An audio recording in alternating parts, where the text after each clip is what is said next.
वृश्चिक राशि वाले बंधुओं, आप सभी का स्वागत है आपके अपने चैनल वैदिक मंथन भिंड यूट्यूब चैनल में। वृश्चिक राशि वालों, बड़ी चेतावनी है, जरा ध्यान से सुनिए। जैसे फूलों के बीच एक कांटा छुपा रहता है, अगर आप फूल की महक और सुंदरता में खो जाते हैं और थोड़े लापरवाह होते हैं तो यह कांटा चुभकर अपने होने का एहसास कराता है, लेकिन इस एहसास में दर्द बहुत होता है। इसी प्रकार जीवन में जो शुभ संकेत मिल रहे हैं वे आपके जीवन में बहुत अच्छी घड़ियों को लेकर आने वाले हैं। 3 बहुत ही अच्छी खुशखबरियां अगले 3 से 5 दिनों में आपको मिलने वाली हैं, जो आपके जीवन को चमकाएंगी, भाग्य के दरवाजे को खोलेंगी और आपके जीवन में स्वर्ग के समान सुंदर खुशियां लेकर आएंगी। इस समय और काल पर जिस परेशानी से आप जूझ रहे हैं उसे काट देंगे। लेकिन इन सब के बीच एक बहुत ही नेगेटिव खबर, बहुत ही नकारात्मक खबर भी है, जो हो सकता है कि आपकी हर एक खुशी पर पानी फेर दे। बंधुओं, पॉजिटिव को जानो या ना जानो, लेकिन इस नेगेटिव खबर के बारे में अत्यंत आवश्यक है आपको जानना। कुछ ग्रह योगों की वजह से यह नकारात्मक स्थिति बन रही है जो आपके जीवन को बर्बाद कर सकती है। भयंकर धोखा, भयंकर तंत्र मंत्र और नकारात्मकता की आग में आपको झोंक सकती है। आप चाहे माने या ना माने, लापरवाही आपको बहुत महंगी पड़ने वाली है। आपको इस कार्यक्रम को अंत तक देखना है। जो भी कुछ आपके जीवन काल में अगले 3 से 5 दिनों में घटित होने वाला है, अच्छा हो बुरा हो, सब कुछ हम इस कार्यक्रम में विस्तार से, विस्तृत तरीके से आपको समझाने वाले हैं। साथ ही साथ महामाई की कुछ दिव्य अनुभूतियों के बारे में भी आपको बताएंगे, समझाएंगे, जो महामाई ध्यान और साधना के समय और काल पर हमारे मन में डालती हैं। इनकी आपको जानकारी होना अत्यंत आवश्यक है, क्योंकि ये माई के संदेश हैं। तो 3 बड़े संदेश माई के हम आपको सुनाने वाले हैं, ये भी आपको देखना जानना अत्यंत आवश्यक है। कार्यक्रम बेहद ही महत्वपूर्ण है। अगर आज इस कार्यक्रम को इग्नोर कर दिया तो हो सकता है कि आप बड़ी मुसीबत में फंस जाएं और उसके बाद फिर आप हमारी कही हुई बातों को याद करें कि अच्छा होता अगर हम गुरुजी की बात मान लेते। लेकिन आपने ऐसी गलती नहीं करनी है। कार्यक्रम को अंत तक देखना है, हर बात को समझना है। 5 बड़ी भविष्यवाणियां बताएंगे, जिनमें 3 शुभ घटनाएं और 1 अशुभ घटना और 1 सामान्य घटना रहेगी। इसके बारे में भी जानना आवश्यक है। साथ ही साथ कुछ जरूरी सलाह भी आपको देंगे, इनके बारे में भी जानना अत्यंत आवश्यक है। और एक बात तो निश्चित है कि जब आप इन चीजों के बारे में समझ जाएंगे तो खुद ही अपने जीवन में आप ये निर्णय ले पाएंगे कि आपको क्या करना है, क्या नहीं करना है। इसी को मार्गदर्शन कहते हैं। जब आप यह मार्गदर्शन प्राप्त कर लेंगे तो स्वयं ही अपने जीवन में काफी हद तक नियंत्रण हासिल कर लेंगे। कह सकते हैं कि एक जीपीएस की तरह आपको पूरा नक्शा, पूरा रोड मैप हम देने जा रहे हैं। कार्यक्रम को अंत तक जरूर देखें, क्योंकि आपके लिए ही तो हम मेहनत कर रहे हैं। महामाई की कृपा और संदेशों को आप तक पहुंचाने की कोशिश कर रहे हैं। आपको इसे देखना ही होगा। चलिए बंधु, उम्मीद करते हैं सारी बातें आप समझ रहे हैं।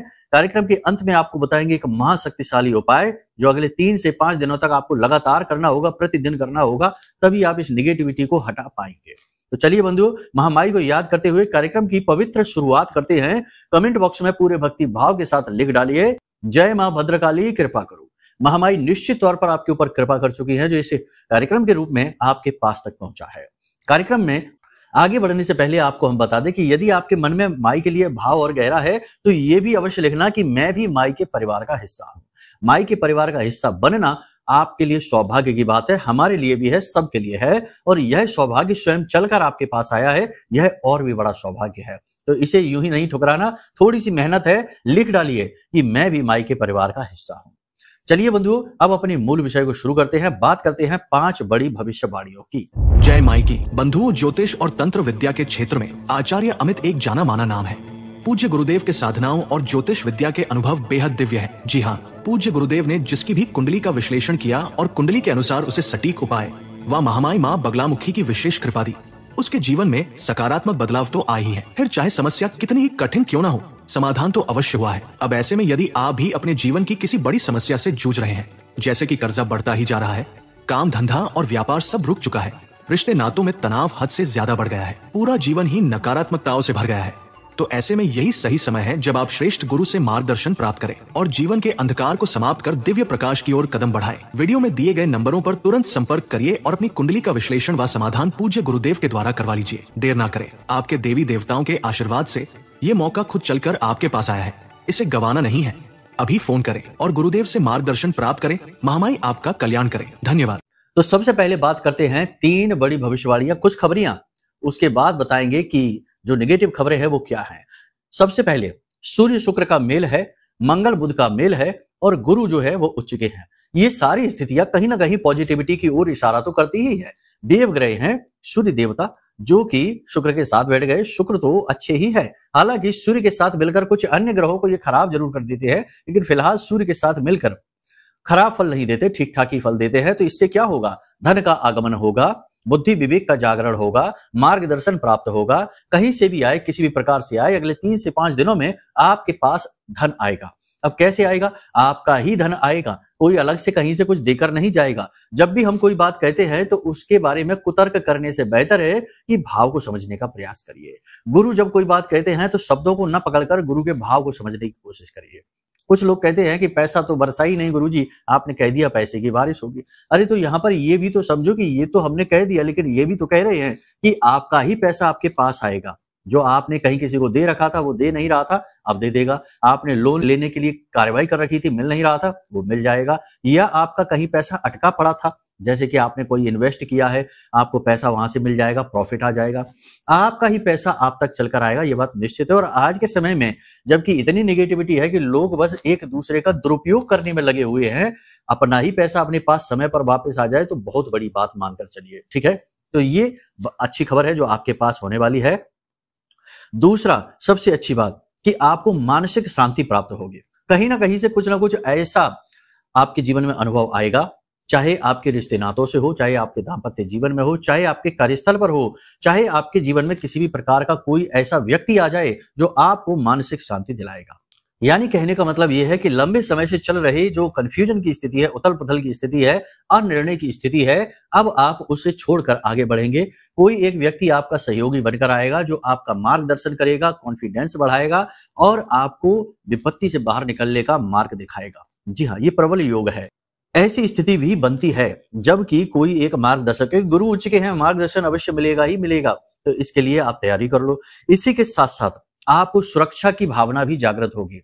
कहीं ना कहीं आपके मन में जो लंबे समय से अनजाना डर भय चला आ रहा है, कुछ गलत ना हो जाए, कुछ अनिष्ट ना हो जाए, भविष्य को लेकर नकारात्मक बातें मन में चल रही हैं, उन सबसे मुक्ति प्राप्त होगी। कहीं ना कहीं आपका आत्मविश्वास बढ़ेगा, कॉन्फिडेंस बढ़ेगा, आपके मन में सुरक्षा की भावना बढ़ेगी और हो सकता है कि कोई दिव्य शक्ति ही आपको कोई अनुभूति कराए, आपके पास होने का एहसास कराए सपने के माध्यम से, या फिर आप जब सो रहे हो ऐसी स्थिति में हो जिसमें हम तंद्रा की स्थिति कहते हैं। जैसे कि जब हम सोने जाते हैं तो सीधे हमें नींद नहीं आ जाती है। जागने और सोने के बीच में एक अवस्था होती है जिसमें हम सोए भी होते हैं और जागे भी होते हैं, इसे तंद्रा अवस्था कहते हैं। जब हम ध्यान करते हैं, मंत्र जाप करते हैं, तब भी यही अवस्था हमारी होती है। तो इस तंद्रा की अवस्था में आपको कोई नाम सुनाई दे सकता है, आपका ही नाम कोई ले सकता है, कोई देवी देवता या कोई शक्ति, आपकी सहायक शक्ति आपके कान में कुछ कह सकती है, तो इसका भी आपको आभास हो सकता है। कोई दिव्य पशु पक्षी आपके घर में आ सकता है, आपके घर के दरवाजे पर गाय आ सकती है, आप रोटी उसे खिलाएंगे। कोई बूढ़ी औरत भिखारी बनकर आपके दरवाजे पर आ सकती है, आपसे मदद मांगेगी, आप उसकी मदद जरूर कर देना। नीलकंठ का पक्षी आप देख सकते हैं, मोर के दर्शन आप कर सकते हैं और हंस के दर्शन भी आप कर सकते हैं। हाथी, बरगद और सफेद चूहे के दर्शन भी आप करेंगे। अगर आपको ये दर्शन हो जाते हैं तो समझ जाइए कि आपके पास जो शक्ति है वह शक्ति आपकी सहायता करना चाहती है। कहीं ना कहीं आपके पुण्य का जागरण हो रहा है। तो ये संकेत होते हैं। देखो, ईश्वर की जो भाषा होती है ना, वो हमारी जैसी शब्दमयी भाषा नहीं है। ईश्वर की भाषा सांकेतिक होती है और बुद्धिमान इंसान संकेतों को पकड़ता है। इसीलिए तो कहा गया है कि बुद्धिमान इंसान के लिए इशारा ही काफी होता है। कहावत है ये। तो ये कहावत क्यों बनी है? क्योंकि इशारा यानी संकेत वो ब्रह्म देता है। हमारे आसपास की जो एनर्जी है, जो ऊर्जाएं हैं, वो देती हैं। खराब एनर्जी हमें खराब संकेत देगी और जो अच्छी एनर्जी है, पॉजिटिव एनर्जी है, हमारे देवी देवता है, पुरखे पूर्वज है, वो हमें अच्छे संकेत देंगे। तो इन संकेतों को पकड़ना चाहिए। तो यही हम आपको बता रहे हैं। कुछ और अच्छे संकेत भी आपको दिखाई सुनाई दे सकते हैं, जैसे कि शाम के समय और सुबह के समय आपको मंदिर की घंटियों की आवाज सुनाई दे सकती है, खुशबू का एहसास हो सकता है, जबकि आसपास ना तो कोई धूप बत्ती, अगरबत्ती या खुशबूदार कोई पौधा, इत्र वगैरह होगा, तब भी खुशबू। ठीक इसके उलट भी हो सकता है कि आपको दुर्गंध जैसी भी आ सकती है, शक्ति जैसी भी होगी आपके आसपास, वो आपको एहसास कराएगी। नेगेटिव एनर्जी के नेगेटिव एहसास होंगे। फिलहाल इस बात की संभावना अधिक है कि आपको पॉजिटिव एहसास होंगे। ठीक है, बिगड़े काम आपके बनने शुरू हो जाएंगे। जिस कार्य में लंबे समय से रुकावटें थी, परेशानी थी, काम बन नहीं रहे थे, आप प्रयास कर करके थक हार रहे थे, वो काम आपके बनने लगेंगे। प्रमोशन नहीं हो रहा था तो प्रमोशन होने की संभावना बढ़ जाएगी, हो भी सकता है। नौकरी नहीं मिल रही थी तो नौकरी मिल जाएगी या उसकी प्रबल संभावना बन जाएगी। विवाह नहीं हो पा रहा था तो विवाह होने के या फिर उसके रुकने के, ठहरने के, जिसको रोका कहते हैं, उसके प्रबल योग हैं, विवाह हो जाएगा। अब यहाँ पर कुछ चीजें हैं जिनका आपको ख्याल रखना है। पहली चीज तो ये कि देखो, नेगेटिव चीज, नेगेटिव विचार, नेगेटिव वातावरण से आपको दूर रहना है। आपके आसपास कुछ लोग ऐसे हैं जो हमेशा दूसरों की बुराइयां करने में रुचि लेते हैं, शिकायतें करते रहते हैं, जीवन का दुखड़ा रोना रोते रहते हैं। उनके लिए सब कुछ खराब ही है, बस वही अच्छे हैं। ऐसे लोगों से दूर रहिए, ये भयंकर नेगेटिव है। आपकी भी पॉजिटिव एनर्जी को अवशोषित कर लेंगे और आपको छोड़ देंगे नकारात्मकता में डूबे हुए। इनसे दूर रहिए। जो हमेशा मन में नेगेटिव विचार रखते हैं, बुरी भावनाएं रखते हैं, या कह सकते हैं कि मन के काले हैं, ऐसे लोगों से आप दूर रहिए। इसी के साथ साथ जहां पर वातावरण ही गलत है, जैसे कि आपको खुद को अनुभूति अच्छी नहीं होती, घर में भी ऐसा होता है, किसी विशेष जगह, किसी विशेष कोने में बैठकर आपको बहुत ही डिस्कम्फर्ट सा महसूस होता है, असहज महसूस होता है, ठीक नहीं लगता है, तो उस स्थान पर घर के नेगेटिव एनर्जी है, वहां से आप हट जाइए। ठीक इसके विपरीत घर में ही दूसरे किसी कोने में, किसी विशेष जगह पर बैठकर बहुत अच्छा लगता है, मन बार बार वहां बैठने का करता है, तो वो पवित्र स्थान है, शुभ स्थान है, वहां पर कोई पॉजिटिव एनर्जी रुकी हुई है, आप वहां पर बैठिए। याद रखिए कि आपके घर में ही लगभग 45 देवी देवताओं का वास शास्त्रों में बताया जाता है, और ये तो एक मोटे तौर पर बताया गया आंकड़ा है। हम तो ये कहते हैं कि सभी देवी देवताओं का वास आपके घर में होता है, अलग अलग स्थानों पर। अब उनकी ऊर्जाएं जागृत है या सुप्त है, ये एक अलग बात है। ठीक है, तो आपको यही करना है कि नेगेटिव एनर्जी से दूर रहने की कोशिश करना है, ताकि आपका मन खराब ना हो जाए, आपकी एनर्जी नेगेटिव ना हो जाए, क्योंकि आप नकारात्मकता में डूबेंगे तो आपका अपना ही नुकसान होगा, आप स्वयं अपना नुकसान कराएंगे। ठीक है, दूसरा यह है कि छोटी छोटी बातों को दिल से आपको नहीं लगाना है। किसी के द्वारा कही गई कोई बात या पुरानी पहली घटी हुई कोई घटना या कुछ ऐसा आपके जीवन में हो रहा है, कोई आपके ऊपर तंत्र मंत्र कर रहा है, किसी प्रकार का आपको शक वहम है उसके ऊपर, कोई भी बात आपको सोचनी नहीं है। केवल ये सोचिए कि महामाई आपके साथ है, आपके आराध्य, आपके कुल देवता, आपके इष्ट, आपके भगवान आपके साथ हैं और आप उनसे पूरे गहरे भाव के साथ जुड़े हुए हैं। केवल इस प्रकार से आपको विचार करना है और कोई नेगेटिविटी आपको छू नहीं पाएगी। समय ये जो चल रहा है, इसमें आपको अपने आप को संभालना बेहद आवश्यक है। अपनी आध्यात्मिक उन्नति आपको करनी बहुत अधिक आवश्यक है।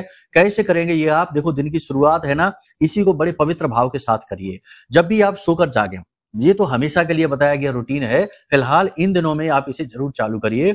जब भी आप सोकर जागें तो सीधे बिस्तर को त्याग ना दें, या सीधे मोबाइल फोन ना उठा लें, या सीधे दिन की प्लानिंग ना करने लग जाएं कि किससे क्या कहना है, क्या करना है। बिल्कुल खाली रहिए और अपने बिस्तर पर ही पालथी मारकर बैठ जाइए, सुखासन में बैठ जाइए, आंखें बंद करके, और अपने आप को शांत रखने की कोशिश करिए। कोई भी विचार अपने मन में ना लेकर आइए। 10 से 15 मिनट इसी प्रकार से बैठे रहिए। और इसी के साथ साथ हम आपको बता दें कि रीढ़ की हड्डी को सीधे अवश्य रखना, मन को एकाग्र शांत अवश्य रखना, और मन में यह भाव लेकर आना कि ये जो बाहर दिख रहा है ये तो सिर्फ आपका चोला है, आपका वस्त्र है, अंदर इसके जो बैठा है वह तो वही ब्रह्म है, उसी का एक अंश है, उसी बड़े दीपक से जला हुआ छोटा दीपक है जो जीव आपके अंदर बैठा हुआ है। इसका मतलब यह हुआ कि आप स्वयं उसी का एक भाग हैं, यानी वही हैं। यानी कि उस ईश्वर से, उस परम तत्व से, उस ब्रह्म से अपने जुड़ने का एहसास करिए। ये मत सोचिए कि छोटी छोटी समस्याएं जीवन में हैं, नौकरी नहीं है, कलेश है, तनाव है, पैसा नहीं है, और रोग है, शोक है, दोष है, ये सब माया है। आप ये क्रिया करिए कि अपने उस परम तत्व से जुड़ाव, यानी उससे कनेक्शन को बिल्ड करने की कोशिश करिए, बनाने की कोशिश करिए। आप ये भाव रखिए कि आप तो स्वयं उसी ब्रह्म का हिस्सा हैं, यानी एक नजर में देखा जाए तो वह ब्रह्म आपके पिता हैं और आप उनके पुत्र पुत्रियां हैं। या ये कह सकते हैं कि अहम ब्रह्मास्मि, जो भाव बहुत बड़ा है, साधकों का भाव है, बड़े ही गहरी साधनाओं से उत्पन्न होता है, लेकिन यह भाव भी तो यही कहता है कि मैं ही तो ब्रह्म हूं। यानी ये जो जीव है, आत्मा है, यह उस परमात्मा का ही तो अंश है। तो उस परमात्मा, उस ब्रह्म से अपने संबंध को जोड़ने की कोशिश करिए। गहरी शांति का अनुभव करिए, गहरी गहरी सांसें लीजिए, नाभि तक सांस लीजिए, अधूरी सांस नहीं, गहरी गहरी 10 से 12 सांसें लीजिए। और एकदम से कोई चर्चाएं शुरू मत कर दीजिए। सुबह के समय आधे घंटे के लिए कम से कम मौन रहिए। इससे क्या होगा, इससे ये होगा कि आपकी जो पॉजिटिव एनर्जी है यानी आपकी सकारात्मकता है वह प्रबल होगी। और जब सकारात्मकता प्रबल होती है तो छोटी छोटी चीजें प्रभावित करना बंद कर देती हैं। किसी ने कुछ कह दिया कोई फर्क नहीं पड़ेगा, जीवन में कुछ छोटी मोटी घटनाएं पॉजिटिव नेगेटिव घट रही हैं कोई फर्क नहीं पड़ेगा, आप सम होना सीख जाएंगे। आप ये जानेंगे कि ये सब कुछ तो माया का ही रूप है, अच्छा बुरा सुंदर असुंदर काला गोरा सब कुछ जो है ये सब हमारा भ्रम है, हमारी इंद्रियों के द्वारा उत्पन्न की गई स्थितियां हैं। लेकिन असली स्थिति ये है कि आप केवल इस संसार के अनुभव लेने के लिए अवतरित हुए हैं, उसी ब्रह्म का आप एक अंश हैं। कह सकते हैं कि वो परमात्मा है वही आपके अंदर अवतरित हुई है जीवन के अनुभव लेने के लिए, तो उसे अनुभव दीजिए, हर प्रकार का अनुभव दीजिए। ये जब आपके अंदर भाव उत्पन्न होते हैं तो ये वैराग्य है, यही संतत्व है, यह विरक्ति है। माया में रहकर माया से निकलने का मार्ग माया में रहकर ही मिलेगा। आप ये ना सोचिए कि जंगल में भाग जाएंगे तो हम संत बन जाएंगे, नहीं। आप इन्हीं कपड़ों में, इन्हीं स्थिति में, इन्हीं परिस्थितियों में संतत्व अपने अंदर जागृत कर सकते हैं।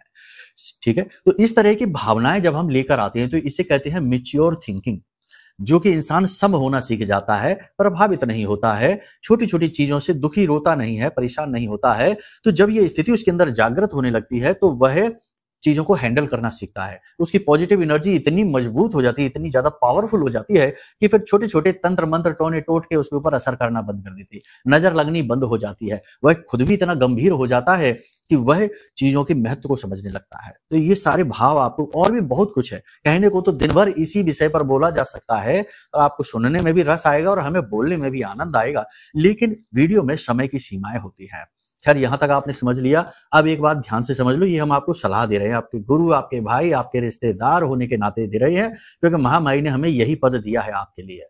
ठीक है, तो ध्यान से सुनो। जब भी सूर्य और शुक्र कुंडली में मिलते हैं, राहु बद यानी खराब हो जाता है, बहुत ही बुरे फल देने वाला होता है। और राहु क्या करेगा, राहु बुरे फल देगा। तो राहु के 3-4 काम हैं, क्योंकि वह दुष्ट है, वह राक्षस है। ठीक है, तो वह क्या करेगा, वह 3-4 तरीके की घटनाएं कराएगा। पहला, किसी प्रकार का धोखा, आपके साथ किसी प्रकार का अचानक से धोखा हो सकता है। तो यहां पर आपको क्या करना है, अपने आप को और अलर्ट रखना है, जागरूक रखना है। तो देखो, सुबह से जब आप अपने आप को व्यवस्थित करेंगे तो दिन भर आप व्यवस्थित रहेंगे। और एक चीज याद रखना कि धोखा, जो भी घात, जो भी कहते हैं ना कि किसी के साथ में छल हो गया, ये केवल तभी होता है जब हम लापरवाह हो जाते हैं। और लापरवाह हम कब होते हैं, जब हम किसी पर भरोसा करने लगते हैं, बहुत ज्यादा भरोसा करने लगते हैं। और भरोसा हम करते हैं बिना सोचे समझे।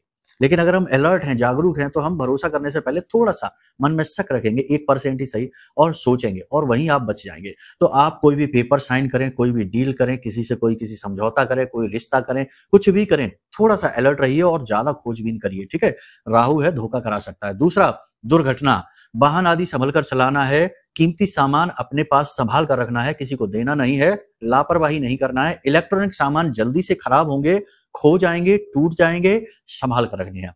आभूषण, महंगे आभूषण खो सकते हैं, सोने चांदी के सामान है खो सकते हैं, थोड़ा संभाल कर रखना है। ठीक है ना। तीसरा, आपका स्वास्थ्य। तो देखो, 2-3 तरीके की समस्याएं हैं जो आपको हो सकती हैं। पेट में आंतों से जुड़े हुए, यानी पेट में कोई इन्फेक्शन, गैस्ट्रिक, गैस की समस्या, और अपच यानी कि बहुत ज्यादा समस्या हो सकती है, हॉस्पिटल तक आप जा सकते हैं।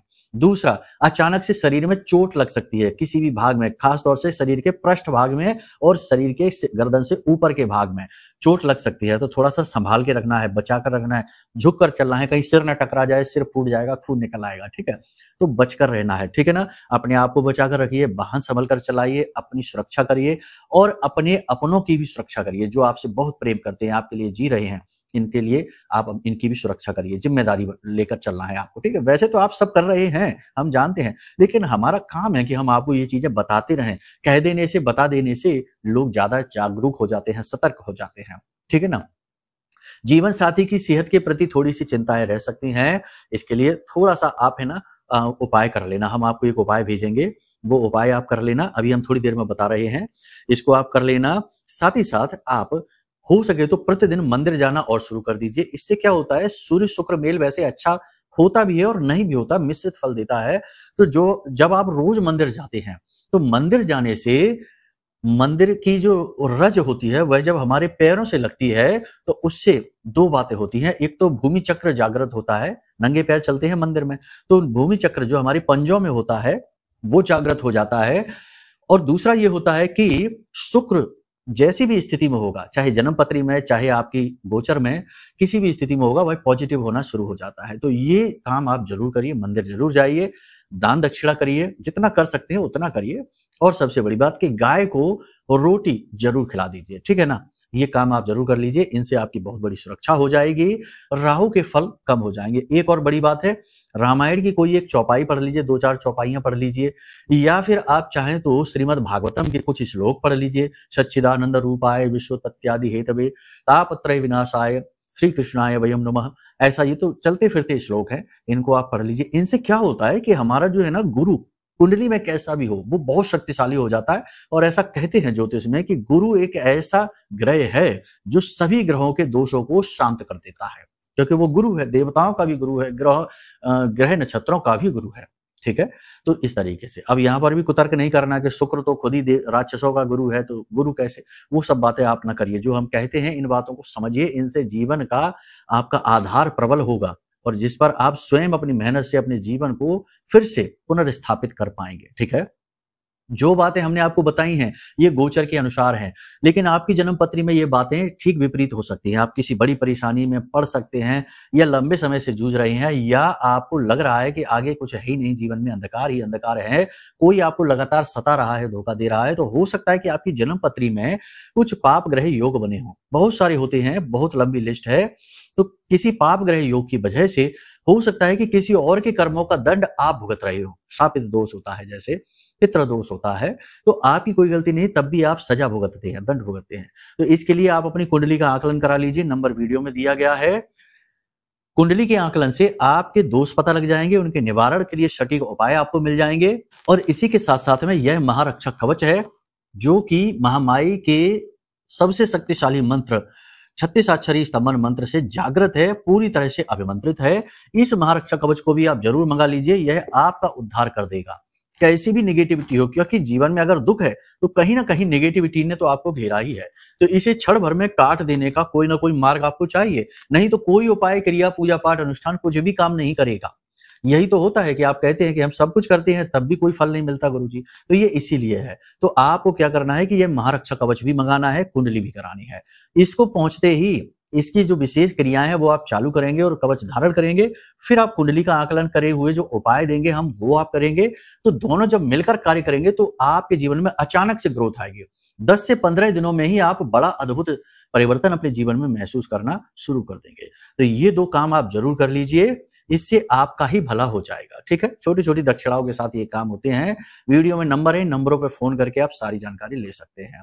अब बात करते हैं उपाय की। तो देखो, सबसे बड़ा उपाय है जो हम आपको पहले ही बता चुके कि मंदिर आप जरूर जाइए। दूसरा ये है कि जब भी कोई पवित्र चिन्ह आपको, जो हमने वीडियो में बताया है पीछे, कि कोई पवित्र संकेत आपको मिल जाए, एक ही संकेत मिल जाए, जरूरी नहीं कि सारे मिले। नीलकंठ के आपने दर्शन कर लिए, कहीं भी करें, फोटो में करें, टीवी में करें, मोबाइल में करें, खुद से ढूंढ के नहीं करना है, स्वयं होंगे। तो कोई शुभ संकेत आपको मिल जाए, जो हमने आपको 4-5 संकेत बताए हैं, तो उस शुभ संकेत को मिलते ही तुरंत आपको क्या करना है कि एक सफेद रंग का कपड़ा लेना है, कोई रूमाल आप ले सकते हैं, और उसमें बतासे भरने हैं और 1-2 सिक्के डाल देने हैं, ठीक है। सिक्के चलने वाले जो होते हैं ना, वैसे खोटा सिक्का नहीं, सिक्के डाल देने हैं। और इसकी पोटली बनानी है सफेद रंग के धागे से ही, और इसे अपने सिर से सीधा उसारना है 7 बार, उल्टा नहीं, सीधा सीधा उसारना है 7 बार, और इसे बहते हुए जल में प्रवाहित कर देना है, इस पोटली को। ये क्रिया आप जरूर कर लीजिए, इससे आपके ऊपर कोई भी नेगेटिविटी हो वो समाप्त हो जाएगी, मां लक्ष्मी की कृपा आपको प्राप्त होगी, और आपका शुक्र प्रबल हो जाएगा, और आपको धन लाभ कराएगा, सुख शांति आपके जीवन में लेकर आएगा, ठीक है। तो इन सारे कार्यों को समझ लिया आपने, इन्हें अपने जीवन में उतारिए। माई ने चाहा तो सब कुछ देखते देखते ही बदल जाएगा। बाकी आप कुंडली आकलन तो करा ही लो, ये तो बहुत महत्वपूर्ण कार्य है, बड़ी सलाह है, इसे तो मान ही लेना, ठीक है। चलिए बंधुओं, कार्यक्रम को यहीं विराम देते हैं। माई के प्रति अपना भाव जरूर बनाकर रखिए और सदा पॉजिटिव रहिए। सुख दुख जो भी है वे सब माया के भ्रम हैं, असली तो आनंद है जो उस ईश्वर की याद, उसकी खोज और उसकी उपलब्धि में है, ठीक है। तो बस इसी भाव के साथ प्रेम से बोलिए, जय माई की, जय मां बगलामुखी। हमारे प्रिय और परम पूज्य आचार्य जी ने अपनी साधनाओं के अनुभवों पर आधारित शक्तिशाली उपाय और क्रियाओं के माध्यम से हजारों लोगों के जीवन को पूरी तरह से बदला है। आचार्य जी के द्वारा बताया गया हर एक उपाय इतना सटीक और कारगर होता है कि जो भी इसे पूरे भाव के साथ कर लेता है उसे साक्षात महामाई की कृपा और आशीर्वाद प्राप्त हो जाती है। इसलिए निसंकोच इन उपायों को पूरे भाव के साथ करिए, आपका कल्याण होगा। जय माई की।